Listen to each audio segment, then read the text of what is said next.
It's not just you. MMA, at least from a consumer perspective, kinda stinks now.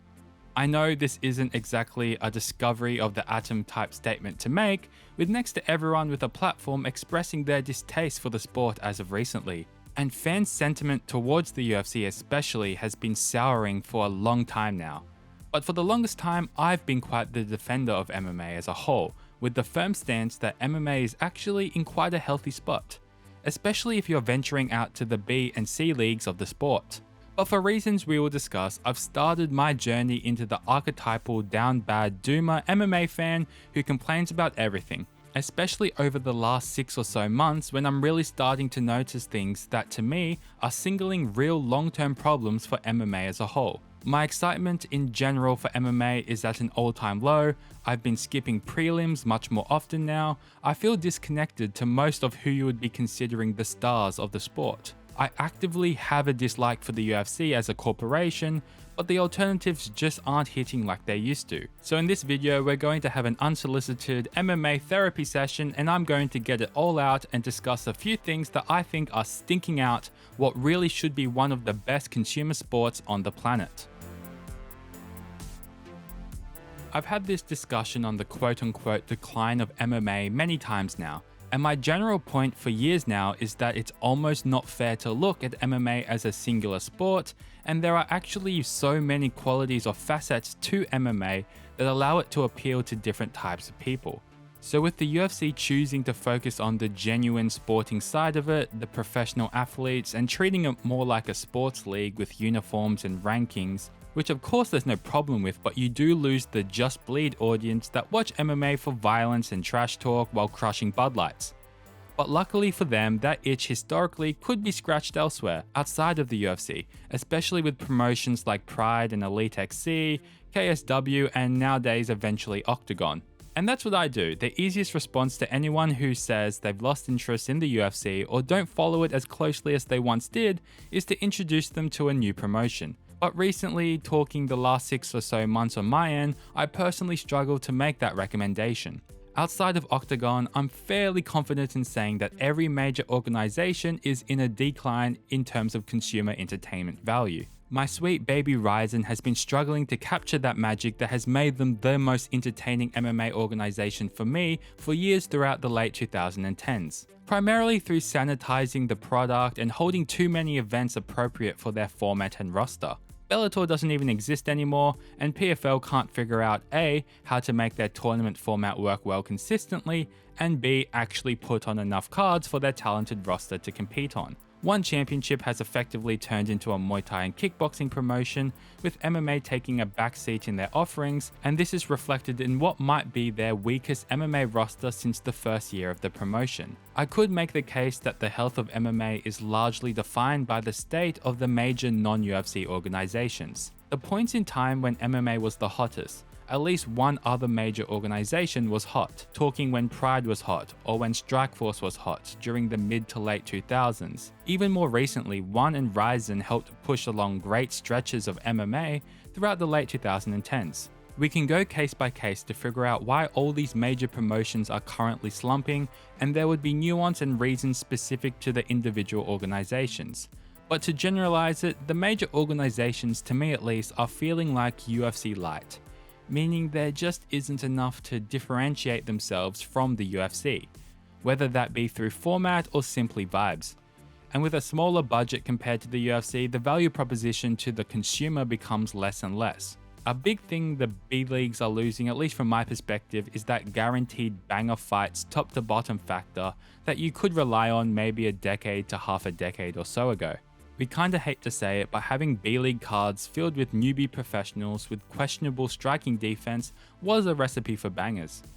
But with the general and exponential increase in the average talent level of a professional MMA fighter, we are definitely seeing a decline in that backyard scrap type of fight, which, at least for me, was a good excuse to grab a few buddies and beers to watch one championship or even Bellator for the longest time, and that excuse doesn't exist anymore.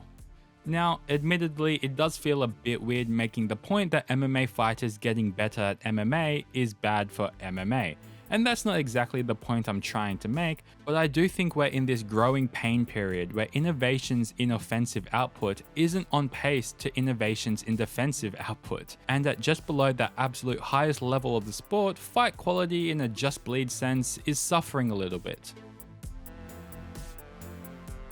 I don't think there's much to say about the decline of the UFC that hasn't already been said by most longtime fans. My take on the UFC's current lull specifically is that they are currently in a marketing strategic shift where they are fully focusing on growing the UFC as a brand rather than fighters as stars. After Conor and Ronda, the UFC have realized that big stars, while integral to the growth period of the organization, are now, at least in the current state of the organization, not great for the UFC in the long term, as they are more likely to outgrow the UFC or struggle to maintain that competitive success, therefore their star power. The UFC, for better part of half a decade now, has been focusing on creating stars that are big enough to put bums on seats, but not so big that they outshine the UFC. Your Sean O'Malley's, your Alex Pereira's, your Israel Adesanya's, stars that UFC fans will flock to see but will not be known too well to their non-target audience. These resources that historically went to launching Ronda Rousey to one of the most famous athletes in the world is now focused on growing the UFC itself as a brand. The idea being a fan will turn on the telly on a Saturday night with the specific mindset to watch the UFC no matter who is on the card. This removes a dependence on one or two big stars and swings the power in this little dynamic to the UFC entirely. This is how it is in most sports, especially in America. Big stars obviously help in certain growth periods, but at that macro level, the NBA for example is going to have millions of viewers simply because it's the NBA. Having LeBron James in the finals will boost ratings, of course, and that's a good thing, but the ratings are going to be a baseline level of good no matter who is playing. The UFC want this baseline level of good, and having an audience that will watch the UFC because it's the UFC, not just because Conor McGregor is fighting. The problem with this is that MMA is unique compared to other major sports in which the fighter as an individual is so much more integral to the enjoyment of the sport. There are no teams with a rotating roster to follow and be invested in. To follow the UFC blindly without disproportionate interest in certain fighters just isn't realistic and is only a strategy the UFC can even attempt because of the guaranteed pay structure of their ESPN deal and the lack of pressure from a genuine competitor. In a discussion about the decline of MMA, I think it's important to acknowledge some of the inherent roadblocks in the growth of the sport. Disconnect on a technical level, I have said it for years, is the biggest roadblock in MMA ever being one of the biggest sports in the world. The facts are, most people who watch MMA have no idea what is happening at a technical level. Therefore, if a fight isn't a slobber knocker scrap, it's going to be viewed as boring as the nuances of the sport are lost. When you look at the most popular sport in the world, football/soccer, it's so simple to understand. Kick the ball in the goal, the team that does that the most wins. Anyone can watch it and at any time know who is winning. With MMA, it's not so simple. Like, how many times have you had to answer the question when watching with someone who doesn't follow the sport? So, if they land a punch, is that a point? Or explain any sort of grappling nuance. High-level fighting isn't intuitive, and the barrier of entry into having the knowledge to where watching every MMA card would be enjoyable is so much higher than any other major sport. So many kids grow up playing football, basketball, whatever, and they have this inherent understanding of the sport on a technical level. Not many kids grow up learning MMA. We need competitive organizations outside of the UFC. I do believe that this lull in MMA is generally fueled by a reliance on the UFC, so the obvious answer to putting MMA back on the right track is to have better MMA organizations. But from a realistic perspective, it's not about having another UFC, which would, don't get me wrong, would be great, but the UFC is just far and away too big now for another promotion to do what they are doing long term. We need a promotion that provides a different energy, that has exciting young talent and is removed from the UFC. The good thing is that this doesn't need to be a new organization. Octagon and KSW fill this void well in their respective markets, and internationalizing them could solve a lot of issues. Ryzen, while not exactly the same promotion it was just a few years ago and getting a bit too cozy with the UFC as of late, isn't too far away from becoming once again that true Pride successor that at least I thought it was during its peak. So we are not too many steps removed from a genuine competitor to the UFC. But yes, the steps left are probably the hardest: international TV deals, marketing, fan buy-in. Easier said than done, of course. But promotions need to focus on highlighting the factors through their marketing, their actual product, that make them unique, and if done tastefully, I do think fans will buy into it. Let's just get it out of the way, MMA media is garbage at the professional level, and I think that is one of the primary reasons contributing to the decline of the sport. The media in any sport, love it or hate it, is the primary connection between the sport itself and the audience. MMA media at that top level is effectively controlled by the UFC.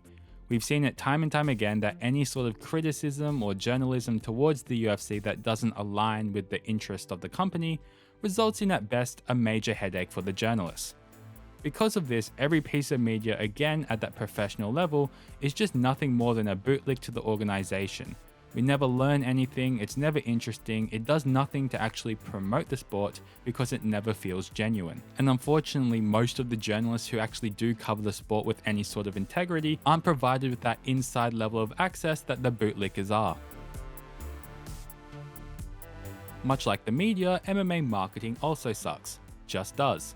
The amount of times as an MMA fan that I had no idea a PFL card or a Bellator card was on in just a few days is honestly mind-blowing. There is no excuse for companies and promotions the size of MMA's B-leagues to not have every hardcore fan aware of when and who is fighting. Simply unacceptable. Like, put a couple grand into targeted Instagram ads, it's not that hard. Even if the UFC isn't fully committed to building megastars, the majority of the onus to getting your name out there is on the fighters themselves. Personal marketing is never easy, especially when you need to be investing as much focus, time, money as possible into training to not get your head caved in during your next fight. But the reality is you can't rely on the organizations to build your brand past a certain level anymore, and fighters need to be taking every opportunity to get their name out there. I don't think this is fair, again, just reality. And as we mentioned, that connection with fans to the fighter is so important to the entertainment factor of the sport. So there we have it, that's my current thoughts on the current state of MMA and some things I believe can put it back in the right direction or taking it off the right direction. Let me know what you think in the comments and make sure to like the video and subscribe to the channel. It's been a while since my last upload, multiple reasons behind that, life gets in the way, a bit of a disconnect from MMA obviously didn't help, but I'm back in the swing of things now. I'm really looking at putting out more videos more often. So I just wanted to thank everyone who was here and decided to stick with the channel. It means the world. I'll see you soon.